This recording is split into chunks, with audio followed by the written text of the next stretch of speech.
하나님께서 주신 말씀은 이 고린도전서 8장 1절에서 13절까지 말씀입니다.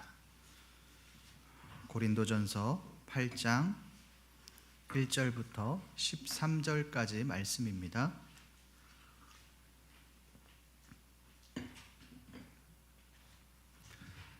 저와 여러분들이 한 절씩 교독하시겠습니다. 우상의 제물에 대하여는 우리가 다 지식이 있는 줄을 아나 지식은 교만하게 하며 사랑은 덕을 세우나니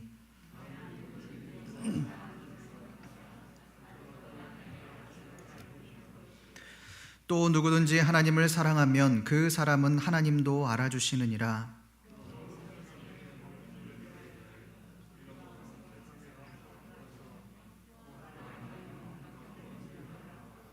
비록 하늘에나 땅에나 신이라 불리는 자가 있어 많은 신과 많은 주가 있으나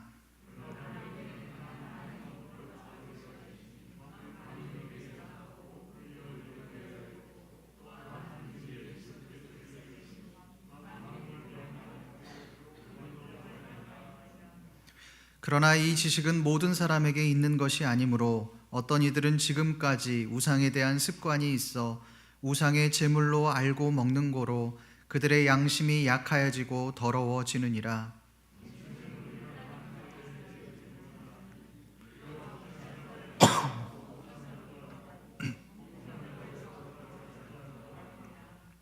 그런즉 너희의 자유가 믿음이 약한 자들에게 걸려 넘어지게 하는 것이 되지 않도록 조심하라.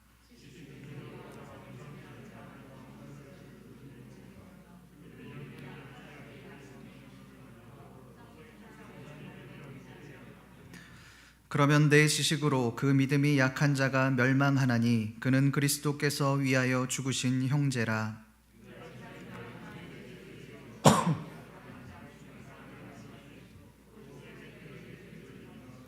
함께 읽습니다.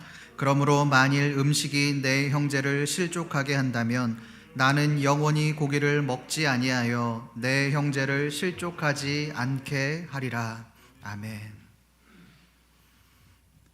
오늘 말씀은 우상의 제물을 먹어야 하느냐 또 먹지 말아야 하느냐 이 문제를 다루고 있습니다. 여러분은 어떻게 생각하십니까? 이 말씀을 읽으시면서 어떤 생각이 드십니까? 우상의 제물을 먹어야 되겠습니까? 아니면 먹지 말아야 되겠습니까? 이것에 대해 바울은 이렇게 이야기합니다. 나는 영원히 고기를 먹지 않겠다. 여러분, 바울이 왜 이런 이야기를 하고 있을까요? 바울이 채식주의자이기 때문에 또한 고기를 좋아하지 않기 때문에 이 말을 하는 것일까요? 그렇지 않습니다. 13절 말씀은 바울이 왜 고기를 먹지 않는지 그 이유에 대해서 말씀하고 있습니다. 우리 13절 말씀을 함께 읽어보겠습니다. 시작.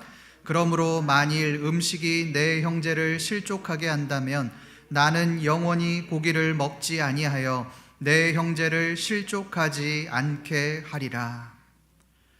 바울이 고기를 먹지 않는 이유가 무엇입니까?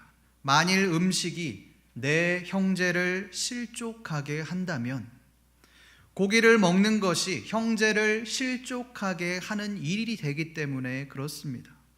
내가 고기를 먹을 수 있지만 그 고기를 먹는 일이 다른 형제를 실족하게 한다면 나는 먹지 않겠다는 것입니다. 오늘 말씀은 단순히 우상의 제물을 먹어야 하느냐, 먹지 말아야 하느냐 그런 문제가 아니라 그리스도인의 신앙의 자유에 대해서 말씀하고 있습니다. 우리가 그리스도인으로서 신앙의 자유를 어디까지 두어야 하느냐, 어떤 삶을 살아야 하느냐 이것이 오늘 말씀에서 바울이 이야기하고자 하는 말씀입니다. 그렇다면 바울이 말하는 그 신앙의 자유가 무엇이겠습니까? 본문을 깊숙이 들어가기 전에 우리는 이 고린도라고 하는 도시의 이 역사적인 배경에 대해서 한번 알아보겠습니다. 이 고린도라고 하는 도시는 BC 146년에 로마군에 의해서 파괴된 도시입니다.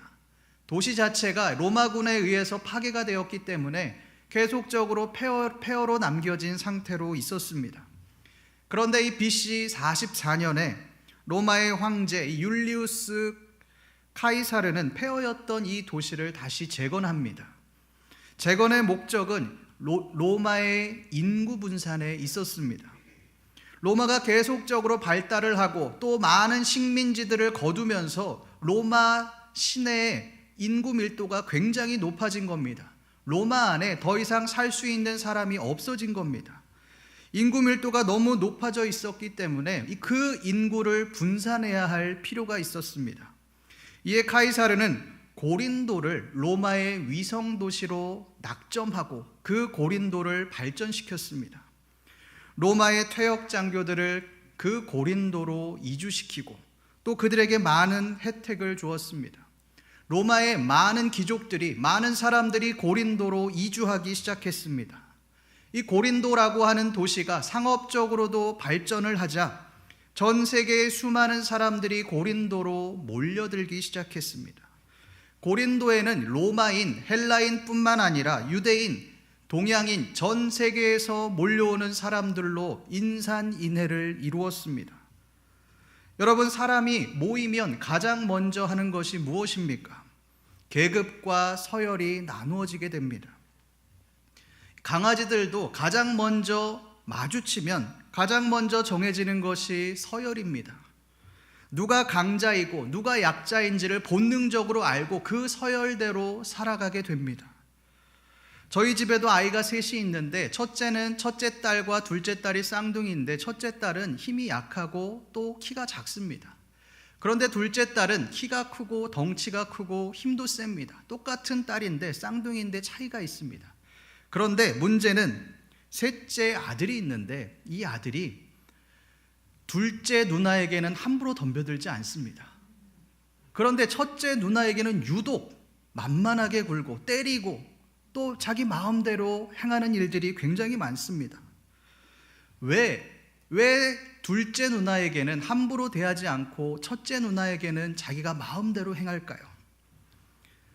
둘째 누나가 힘이 세기 때문에 그렇습니다. 아무리 밀어도 밀리지가 않습니다.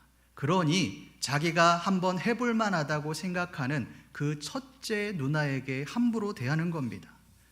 마찬가지로 이 고린도에도 철저하게 이 서열과 계급이 나뉘어져 있었습니다. 여러분, 그 중에서 가장 대우를 받는 사람들이 누구였겠습니까?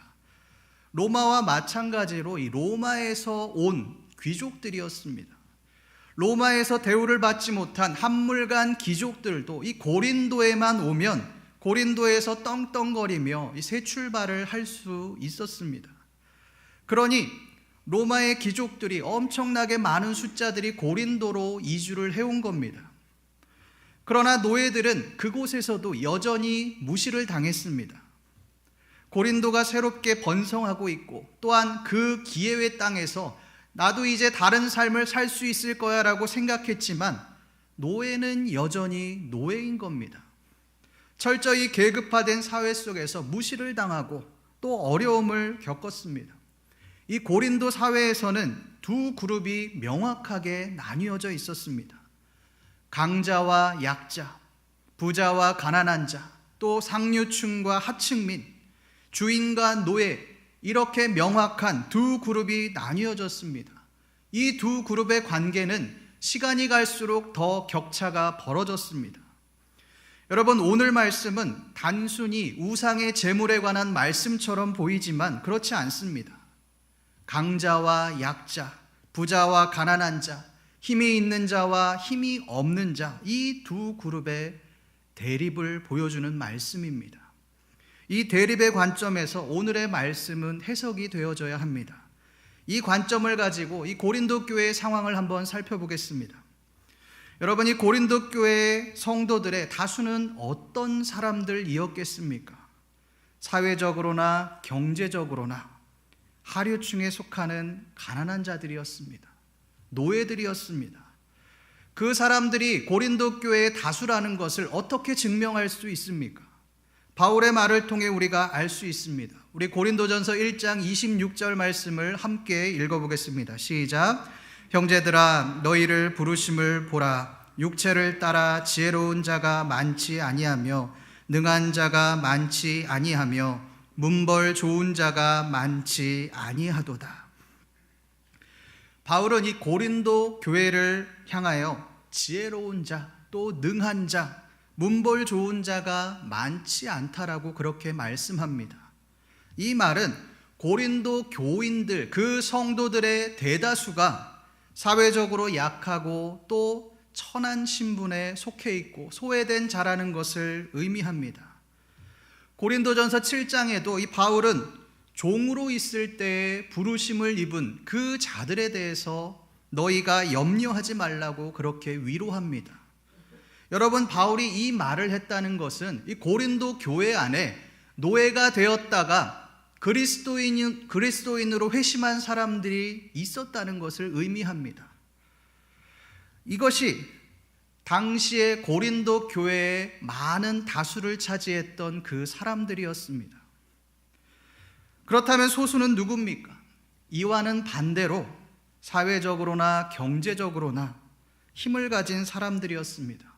그들은 철저하게 소수의 엘리트들이었습니다.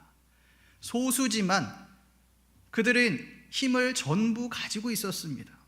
오늘날 우리도 그렇지 않습니까? 우리가 자유경제 체제, 자유경쟁 시대라고 이야기를 하지만 기회가 누구에게나 열려있다라고 말은 하지만 가진 자들, 있는 자들은 가만히 있어도 재산이 늘어납니다. 없는 자는 아무리 일해도 평생을 뼈 빠지게 일해도 잘 사는 그런 삶을 살아갈 수가 없습니다. 소득 불균형이 엄청납니다. 오늘날도 그렇지 않습니까? 제가 2019년 기준으로 이 아마존의 CEO인 제프 베이조스의 재산이 163조라고 합니다. 여러분, 감이 잘 안 오실 것 같아서 제가 한번 계산을 해봤습니다. 이것을 하루의 식비 2만 원으로 계산을 했을 때 약 200억 명이 10년 동안 먹고 살 수 있는 금액이 바로 이 재산입니다. 여러분, 엄청나지 않습니까? 잘 사는 사람은 엄청나게 잘 삽니다. 그런데 다수의 약자들은 하루하루 벌어먹고 살기조차도 힘들다는 것입니다. 제가 예전에 인도네시아에서 1년 정도 단기 선교를 한 적이 있습니다. 그때 처음 제가 공항에서 이제 선교를 하기 위해서 교회로 출발을 하는데 처음 마주한 곳이 인도네시아 자카르타입니다. 그곳에서 저는 이 동남아라고 생각을 하고 잘 못 살겠지라고 생각을 했는데 이 자카르타가 너무 휘황찬란하고 삐까번쩍한 겁니다. 그 모습을 보면서 정말 깜짝 놀랐습니다. 이 인도네시아가 정말 잘 사는 나라구나, 그런 생각을 했습니다. 그런데 차를 타고 점점 가다 보니 이 시골 지역으로 가니 저런 곳에 사람이 과연 살 수 있을까, 그렇게 생각할 정도로 더럽고 오염된 곳에서, 동물도 살 수 없을 것 같은 그 더러운 곳에서 수많은 아이들이 나오면서 뛰어노는 그 모습을 제가 보았습니다. 그 모습을 보면서 너무나도 안타까웠던 그런 기억이 있습니다. 같은 나라인데 전혀 다른 삶을 살고 있는 것입니다. 당시에 이 고린도 교인들이 그랬습니다. 힘 있는 소수의 신앙의 지식인들은 교회 내에서 영향력을 발휘하고 자신들의 입지를 넓혀갔습니다. 이것이 가능했던 이유는 그들이 돈이 많았기 때문에 그렇습니다. 높은 신분을 가지고 있었기 때문에 그렇습니다. 신앙의 연륜이 많았기 때문에 그렇습니다. 그런데 그렇지 않은 다수는 이들의 말에, 이들의 권위에 휘둘리며 아무런 영향력도 발휘할 수 없는 겁니다. 누구도 이 사람들의 말을 들어주지 않았습니다. 오늘 말씀에서 이 우상의 제물도 마찬가지입니다. 우상의 제물에 관한 의견은 이 두 가지로 나뉘어졌습니다. 첫 번째 의견은 우상의 제물은 먹어도 된다. 그것은 아무런 꺼리낌이 없고 아무런 문제가 되지 않는다라는 의견이었습니다. 우리 오늘 말씀 4절 말씀을 함께 읽어보겠습니다. 시작. 그러므로 우상의 제물을 먹는 일에 대하여는 우리가 우상은 세상에 아무것도 아니며 또한 하나님은 한 분밖에 없는 줄 아노라. 이들은 단지 우상의 제물은 그저 제물일 뿐이다. 그러니 굳이 먹지 않을 이유가 없다. 아무런 꺼리낌이 없다. 이렇게 주장을 했습니다. 여러분, 이것을 주장한 사람들이 누굽니까? 신앙의 지식인들입니다. 엘리트들입니다. 당시에 이 지식은 곧 힘이었습니다. 그렇다면 이들은 사회적으로도 힘이 있는 부자였을 가능성이 높습니다. 소수의 힘이 있는 엘리트들은 우상의 재물에 대해서 아무런 꺼리낌이 없고 아무런 문제가 없다라고 그렇게 주장했습니다. 이에 반해 다른 부류는 어떻게 우상의 재물을 먹을 수 있는가? 그것은 우상을 섬기는 일이다. 절대 하지 말아야 된다라고 그렇게 주장했습니다. 이들은 아마도 신앙의 정도나 연륜이 또한 그 신앙의 지식이 연약한 사람들이었을 겁니다. 그들은 우상을 섬기다가 고린도의 그 문화에 젖어서 살다가 이제 그리스도인 얼마 되지 않은 그러한 연약한 초보의 신앙을 가진 사람들이었을 겁니다. 여러분, 이 두 의견을 비교해 봤을 때 누구의 의견이 옳습니까? 당연히 전자의 말이 옳고 맞는 말입니다. 우상의 재물, 그것은 단지 재물일 뿐입니다. 그런데 바울은 누구의 편을 들어줍니까? 이 맞는 말, 옳은 의견을 들어주지 않습니다. 소수의 지식인들이 주장하는 그 의견에 동조하지 않습니다. 다수의 믿음이 연약한 그들을 향하여 동조해주고 격려를 해줍니다. 여러분, 이해가 잘 되지 않습니다. 신학적으로나 신앙적으로나 아니 사회적으로나 경제적으로나 모든 분야에 있어서 이들의 의견은 정당했습니다. 그 힘이 있는 소수의 주장이 옳았습니다. 그렇다면 이 소수의 의견이 존중되고 그 흐름대로 가야 되지 않습니까? 우상의 재물 아무런 꺼리낌이 없습니다. 그들이 말하는 주장이 하나도 틀린 것이 없습니다. 더군다나 이들이 누굽니까? 사회적으로도 막강한 영향력을 끼치고 있는 힘이 있는 사람들입니다. 그렇다면 이 사람들의 관점에서 이 문제가 해결되어야 할 것 같습니다. 그들을 중심으로 이 문제가 극복되어야 할 것 같습니다. 그러나 바울은 이들의 편을 들지 않습니다. 뭐라고 말씀합니까? 우리 1절 말씀을 함께 읽어보겠습니다. 시작. 우상의 재물에 대하여는 우리가 다 지식이 있는 줄을 아나 지식은 교만하게 하며 사랑은 덕을 세우나니. 지식은 교만하게 하며 사랑은 덕을 세우나니. 너희들의 말이 맞다. 틀린 것이 하나도 없다. 그러나 너희의 옳은 그 지식이 너희를 교만하게 한다고 그렇게 말씀합니다. 여러분, 왜 교만하게 만듭니까? 그 안에 사랑이 없기 때문에 그렇습니다. 지식적으로는 맞지만 그들이 하는 말이 틀린 것이 하나도 없지만 옳은 말이지만 결국 그 사랑이 없기 때문에 그 안에 사랑의 마음이 없기 때문에 교만하다는 것입니다. 여러분이 팩트 폭행이라는 말이 있습니다. 이 말은 팩트를 가지고 그 사람을 폭행한다는 뜻입니다. 팩트는 맞는 말이지만 진실이지만 때로는 그 팩트가 상대방을 폭행하고 무너뜨릴 수 있다는 말입니다.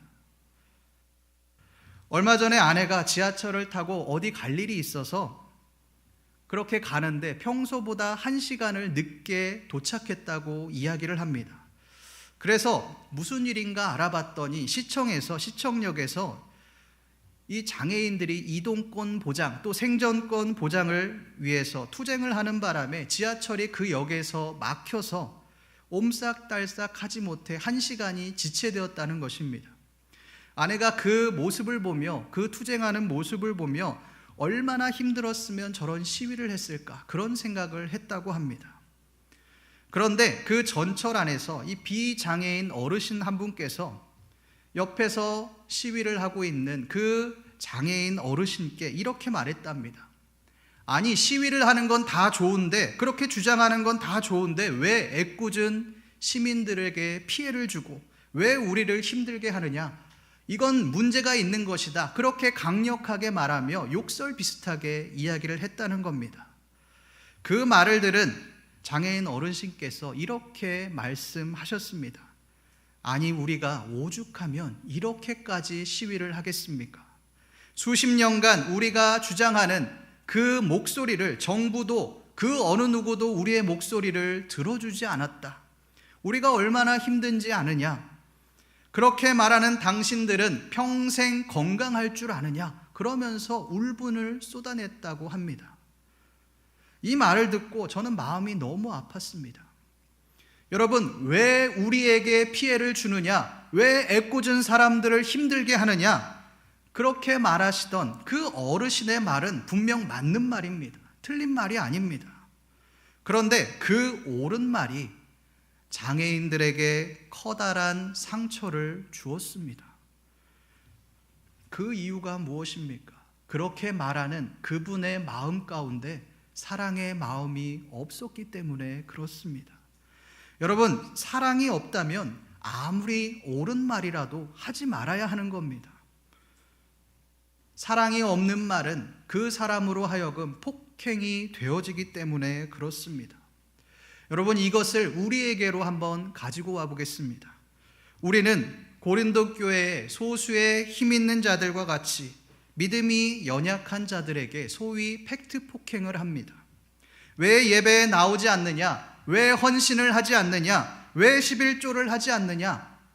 왜 좀 더 열심을 내지 않느냐? 이런 말로 정죄를 합니다. 그런데 여러분, 예배에 나오고 싶어도 나오지 못하는 그 마음을 아십니까? 우리야 항상 주일을 성수해 왔으니 별다른 어려움 없이 그렇게 주일 성수를 하죠. 지키지 못한 사람들이 믿음이 없는 사람으로 그렇게 생각을 합니다. 그러나 다 그렇지가 않습니다. 예배에 나오고 싶어도 여러 가지 상황들로 인해 나오지 못하는 사람들이 많이 있습니다. 그렇게 나오고 싶어도 나오지 못하는, 늘 하나님 앞에 죄스러운 마음을 가지고 살아가는 그 성도들의 마음을 아십니까? 하나님 앞에 탄식하며 회개하는 죄스러운 마음을 가지고 살아가는 그 성도의 마음을 아시느냐는 겁니다. 헌금할 돈이 없어 예배에 나오면서도 헌금 시간이 되면 헌금하지 못하고 그 순간을 피해야만 하는 그 사람들의 마음을 아십니까? 사람들 앞에 얼마나 창피해하고 하나님 앞에 너무나도 죄송해하고 내 처지와 내 상황에 비탄해하는 상처받은 그 영혼의 심정을 아시느냐는 겁니다.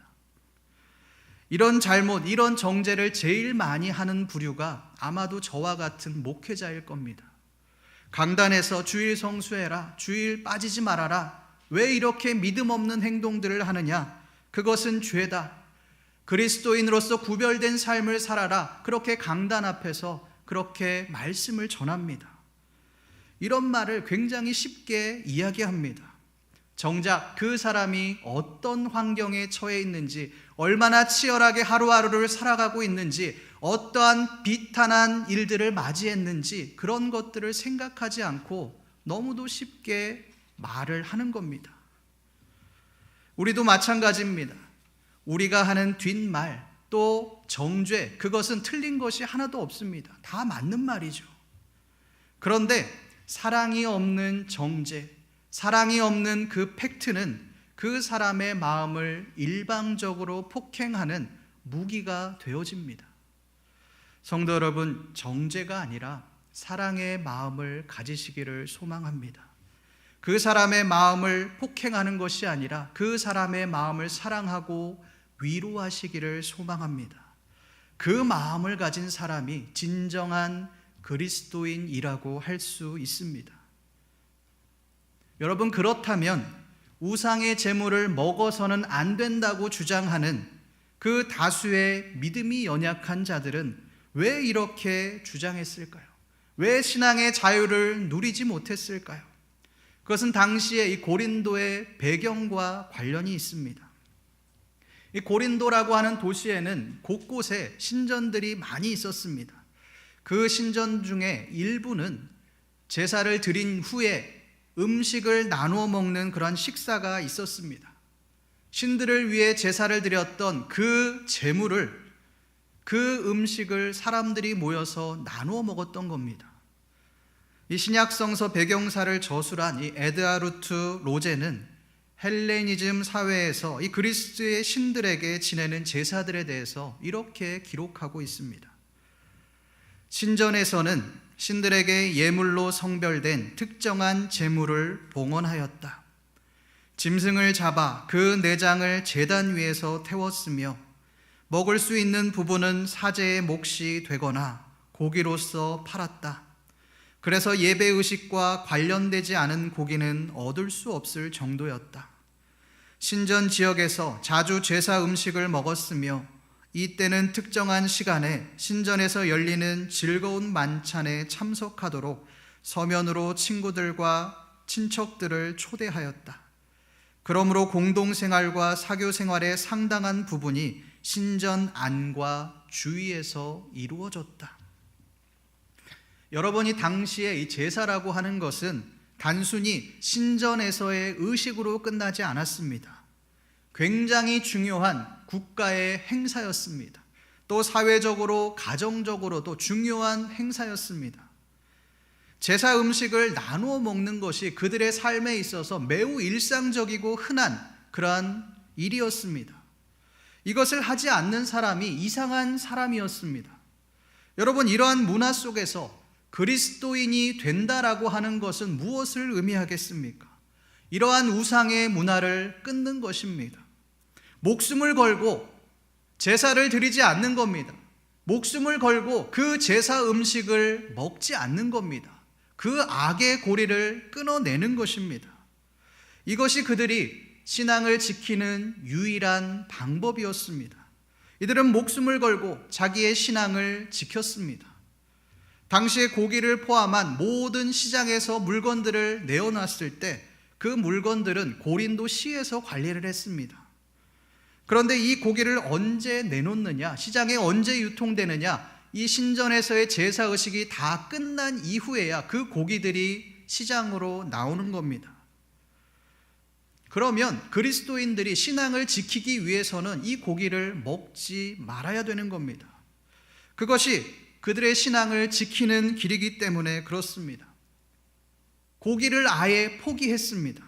그런데 갑자기 소위 교회 안의 지식인들, 또 엘리트라고 하는 그 지도자들이 하는 이야기가 우상의 제물을 먹지 않아도 된다, 이런 말을 하고 있는 겁니다.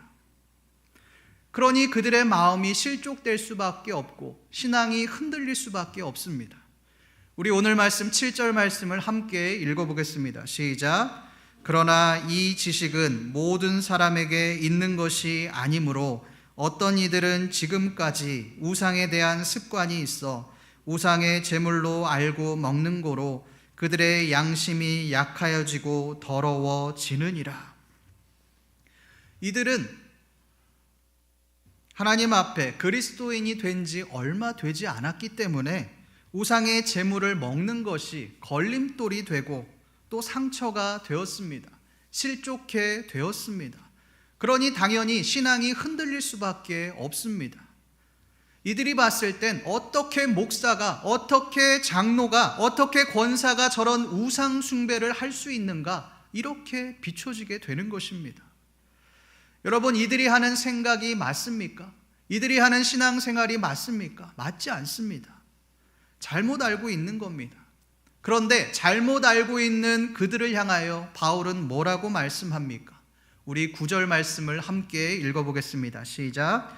그런즉 너희의 자유가 믿음이 약한 자들에게 걸려 넘어지게 하는 것이 되지 않도록 조심하라. 너희가 주장하는 것, 너희가 가지고 있는 그 신앙의 자유가 맞는 말이지만, 틀린 것이 하나도 없지만, 그렇게 행동하는 것이 신앙 안에서의 자유라고 할 수 있지만, 그것이 믿음이 약한 자들에게 걸림돌이 되어지는 것이라면, 그들로 하여금 걸려 넘어지게 하는 것이라면, 그것은 과감하게 포기할 수 있어야 된다라는 것입니다. 부끄러운 이야기지만 제가 소시적 이야기이니 넓은 마음으로 좀 이해를 해주셨으면 좋겠습니다. 제가 20살 때 신학교에 입학을 하고 또 입학한 이후에 이 고등학교 동창들과 술을 마셨던 적이 있습니다. 대학 신입생이기도 했고 또 어리기도 했고 제 딴에는 그 당시엔 어렸기 때문에 내가 이렇게 고등학교 친구들을 만나는 것은 전도의 목적이다 이런 생각을 가졌습니다. 그래서 나는 신학생이니 술을 마시지 않겠어 라고 하며 그 주는 술들을 제가 거부했습니다. 그런데 그 친구가 저에게 이렇게 말하는 겁니다. 성경에서는 술 취하지 말라고 했지 술 마시지 말라고는 하지 않았어. 이렇게 이야기하는 겁니다. 그래서 속으로 제 딴에는 그래 지금 내가 술을 마시는 건 전도의 목적이니 그렇게 정당화하면서 술을 마셨습니다. 그런데 나중에 이 친구가 저에게 하는 말이 그렇습니다. 거룩해야 할 신학생도 술 마시더라. 하고 싶은 거 다 하더라. 신학생이라고 하는데 별거 없더라. 별 볼 일 없더라. 이런 말을 하는 것을 제가 들었습니다. 그 말에 충격을 받아서 그 이후부터는 절대 그들을 만나지 않았고 또 술자리에도 가지 않았습니다. 완곡하게 그것을 끊었습니다. 성도 여러분, 로마서 8장 1절에서 2절 말씀은 이렇게 말씀합니다. 우리 함께 읽어보도록 하겠습니다. 시작. 그러므로 이제 그리스도 예수 안에 있는 자에게는 결코 정죄함이 없나니 이는 그리스도 예수 안에 있는 생명의 성령의 법이 죄와 사망의 법에서 너를 해방하였음이라. 이 말은 우리가 신앙 안에서 자유가 있다는 말입니다. 이 말을 근거로 수많은 사람들이 자기가 하고 싶은 것들을 마음대로 행하며 이것이 하나님의 뜻이다라고 그렇게 이야기합니다. 그러나 여러분, 결코 그렇지 않습니다. 진정한 자유는, 진정한 신앙의 자유는 내가 하고 싶은 대로 하는 것이 자유가 아닙니다. 진정한 자유는 연약한 자들을 위해 우리의 것을 내어놓는 것입니다. 믿음이 연약한 자들을 위해 우리의 것을 포기하는 것입니다. 성도 여러분, 힘 있는 소수의 고린도 교인들은 자신이 하고 싶은 대로 마음대로 행했습니다. 우상의 제물도 마음대로 먹고 또 신전에서 제사하는데도 마음껏 드나들었습니다. 그러면서 하는 말이 중요한 것은 내 마음이고 내 중심이지 행위가 아니다 이렇게 주장했습니다. 그런데 바울은 우상의 제물을 먹는 것이 아무런 꺼리낌이 없지만 그것이 내 형제를, 믿음이 연약한 자를 실족해 한다면 나는 영원히 그 고기, 그 우상의 제물을 먹지 않겠다라고 그렇게 말씀합니다. 자신이 가진 권리, 신앙의 자유를 믿음이 연약한 자들을 위해 기꺼이 포기했습니다.